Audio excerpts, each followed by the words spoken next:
साया अंजलि ने अपने गांव के पास वाले जंगल में बने पुराने हवेली के बारे में कई डरावनी कहानियां सुन रखी थीं।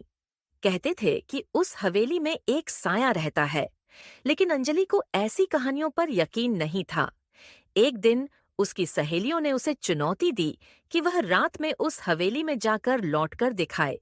साहस दिखाने के लिए अंजलि ने चुनौती स्वीकार कर ली। आधी रात को जब गांव सो रहा था, अंजलि चुपचाप हवेली के दरवाजे तक पहुंची। जैसे ही उसने दरवाजा खोला, ठंडी हवा का झोंका आया।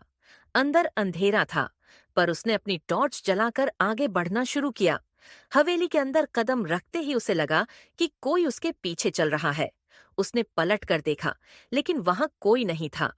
अचानक दीवार पर एक परछाई दिखाई दी, जो उसके ही आकार की थी, लेकिन उसका चेहरा विकृत और डरावना था। अंजलि की सांसें तेज हो गईं।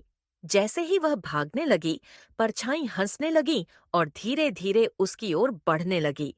उसकी चीख सुनने वाला वहां कोई नहीं था।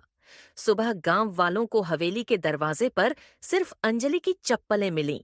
हवेली से अब और कोई वापस नहीं लौटा।